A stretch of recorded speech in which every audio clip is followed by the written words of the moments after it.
महिषासुर की समस्या पर विचार मग्न थी।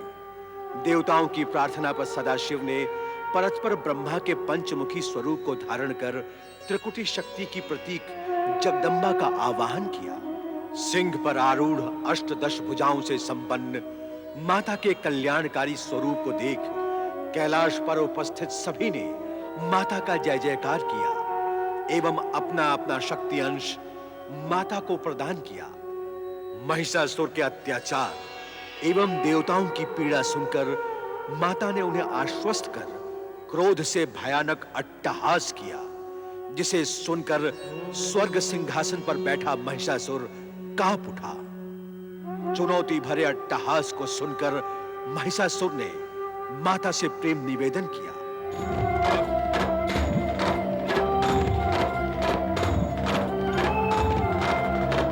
काल जय बलशाली असुर भी तुमसे हुए है पराजित। अहंकारी का सदैव तुमने गर्व किया है खंडित। कल्याणी बन के करती हूँ सबका तुम कल्याण। प्रेम भाव से मिलके तुम्हारा करते हैं गुणगान।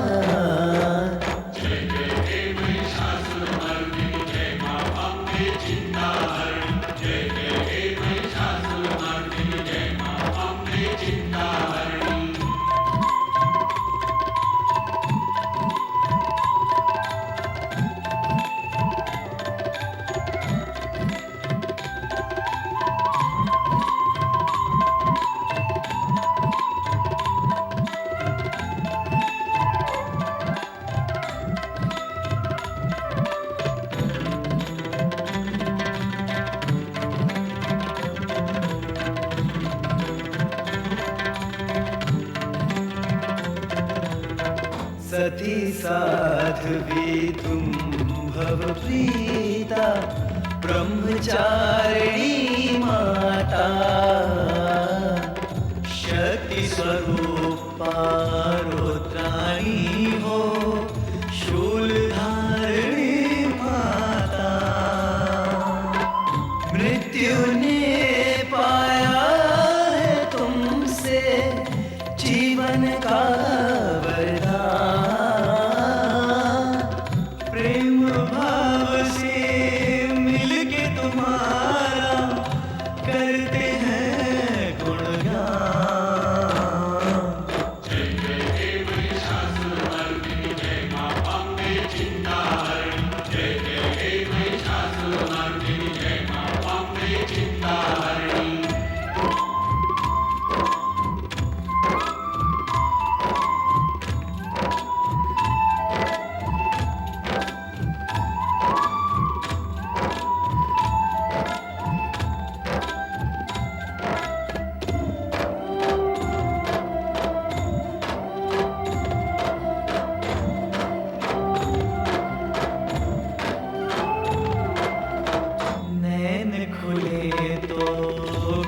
सृष्टि को भोर जगाने आए।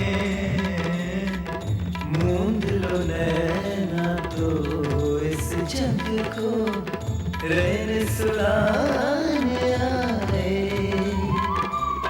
समय को अपने समय चक्र का तुमसे होता ज्ञान।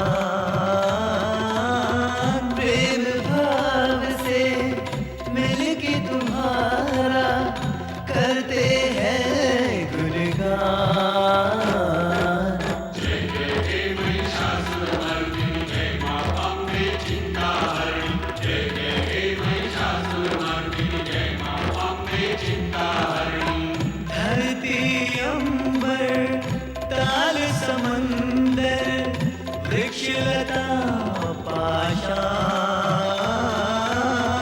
प्रेम भाव से मिलके तुम्हारा करते हैं गुणगान।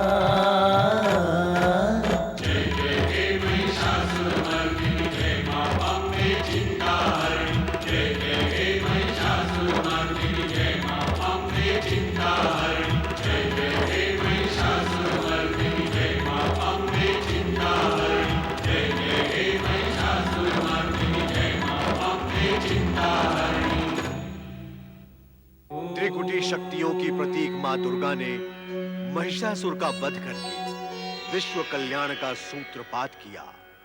ये संपूर्ण विश्व भगवान शिव की रचना है। दूसरे अर्थों में कहें तो ये विश्व शिव शंकर एवं माता पार्वती के लिए चौसर की एक विसाख के समान है। नई कथाओं एवं उपकथाओं को जन्म देने के लिए वो सदा ही इस खेल को खेलते रहते हैं।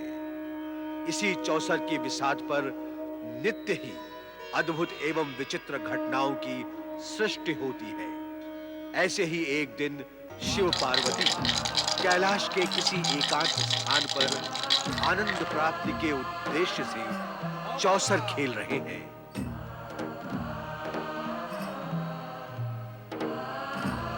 1 2 3 4 5 6 7 8 9 10 11 12 ये मारा, ये गई तुम्हारी गोटी।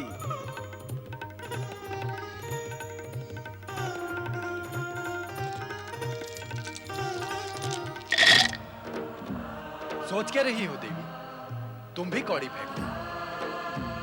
आप समझते हैं कि भाग्य केवल आप ही का साथ देगा? अवश्य, जब तक सौभाग्यशालिनी देवी पार्वती हमारे साथ रहेंगी, तब तक भाग्य तो हमारा ही साथ देगा। आज मैं आपके साथ नहीं, मेरा भाग्य मेरे साथ और आपका भाग्य। हम समझ गए देवी, आज खेल खेल में ही तुम हमारी विरोधी बन बैठी हो। किंतु हमने भी निश्चय कर लिया है कि आज तो तुमको हरा कर ही रहेंगे। कौड़ी फेंको। 12 12 12 12 12 12 12 12 1 2 3 4 5 6 7 8 9 10 11 12। आपकी पहली गोटी गई। देखा स्वामी, अब मैं जीत गई। अब मैं जीतती ही चली जाऊंगी।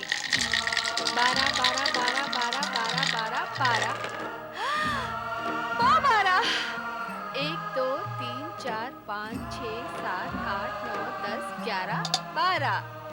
दूसरी भी गई। अरे स्वामी, हार का संकेत पाते ही आप रूठ गए। ये तो कोई खेल ना हुआ। तुम ही कौड़ी फेंककर जीतती जा रही हो। एक बार कौड़ी फेंककर मुझे देना चाहिए। जो जीतता है कौड़ी वही फेंकता है। जब आप जीते थे तो कौड़ी मुझे क्यों दी थी? स्वयं क्यों नहीं फेंकी? यह हमारी उदारता थी जो हमने तुम्हें अवसर दिया, किंतु तुमने हमारी उदारता का अनुचित लाभ उठाया। खेल में उदारता महंगी पड़ती है। 12 12 12 12 12 12।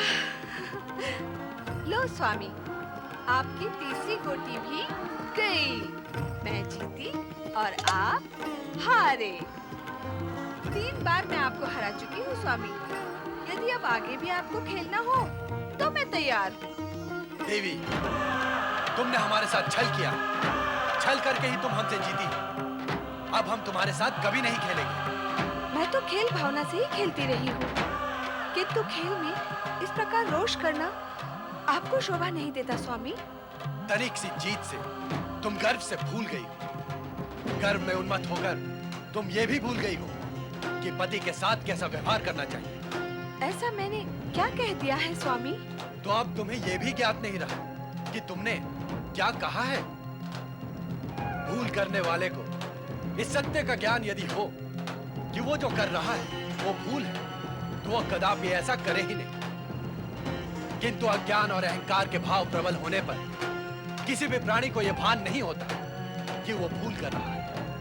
कहे तो स्वामी, इस समय मुझसे क्या भूल हुई है? क्या खेल में आपसे जीत जाना मेरी भूल है? अपनी जीत की चर्चा करना क्या मेरी भूल है? इस समय हम तुमसे इस विषय में चर्चा करना उचित नहीं समझते। आप व्यर्थ ही व्यग्र हो रहे हैं स्वामी। अच्छा, तो अब हम व्यर्थ भी कुछ कार्य करते हैं। मेरा अभिप्राय यह नहीं है स्वामी। हम तुम्हारा अभिप्राय बहुत समय से समझ रहे हैं। तुम हमें बहलाने का प्रयत्न न करो। पति का मन बहलाने का अधिकार तो पत्नी का ही होता है स्वामी, और जगत जानता है कि मैं आपकी पत्नी हूँ।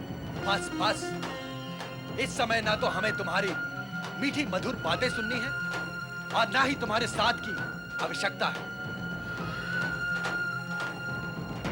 आपको मेरे साथ की आवश्यकता नहीं है, तो फिर मैं इसी समय कैलाश छोड़कर अन्यत्र कहीं चली जाती हूँ।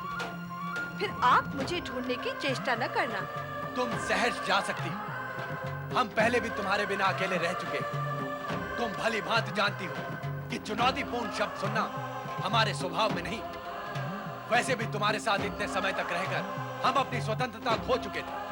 अच्छा ही तुम्हारे जाने के पश्चात हम फिर से स्वतंत्र हो जाएंगे। स्वामी,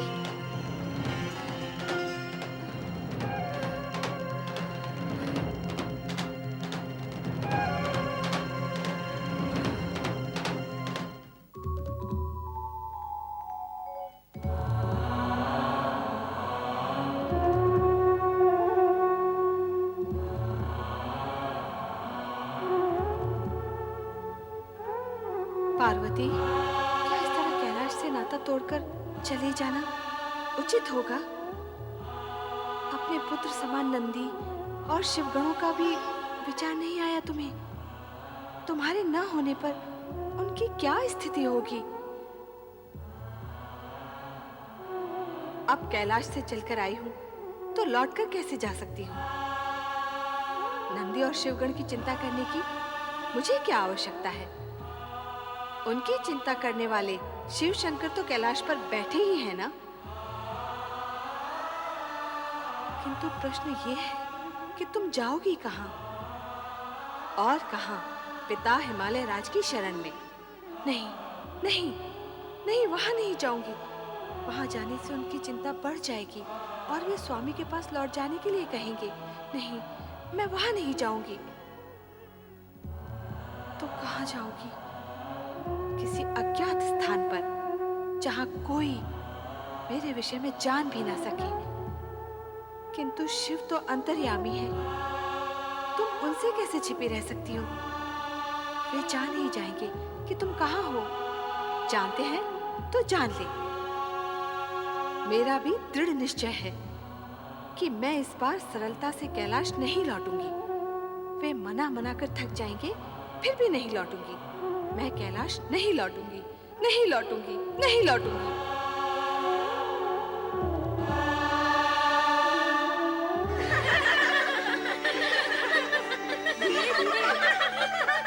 धीरे, हम गिर जाएंगे।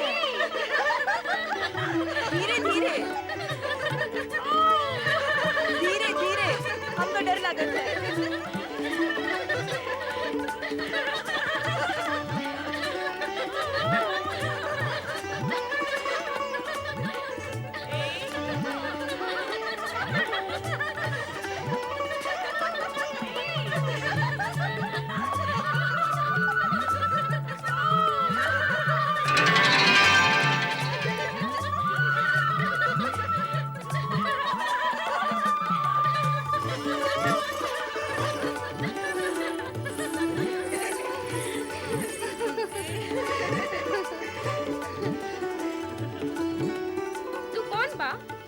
कहाँ से आवत हो?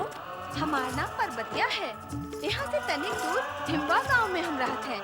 मरदवा से तनिक कहा सुनी हुई गई तो हम रूट कर यहाँ चले आए।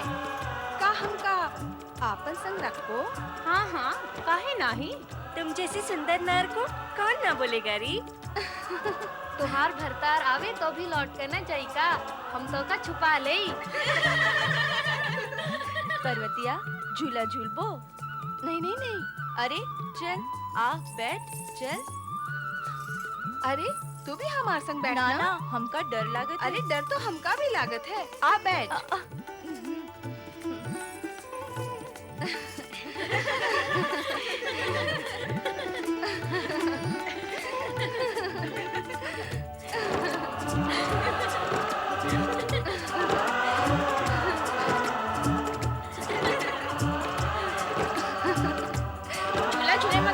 बहुत चतुर है।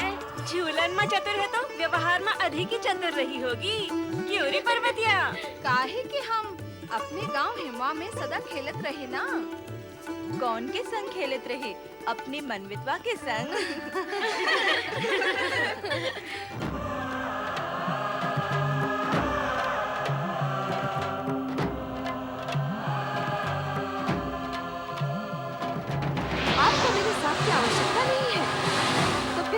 समय कैलाश छोड़कर अन्यत्र कहीं चली जाती हूँ, फिर आप मुझे ढूंढने की चेष्टा न करना। आपको मेरे साथ की आवश्यकता नहीं है, तो फिर मैं इसी समय कैलाश छोड़कर अन्यत्र कहीं चली जाती हूँ, फिर आप मुझे ढूंढने की चेष्टा न करना।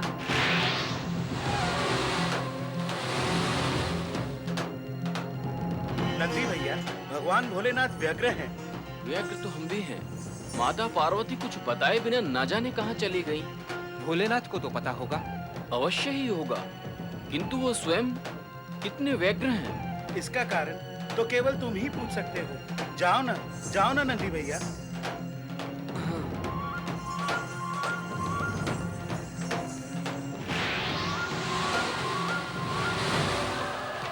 जय शिव शंकर, जय माता पार्वती।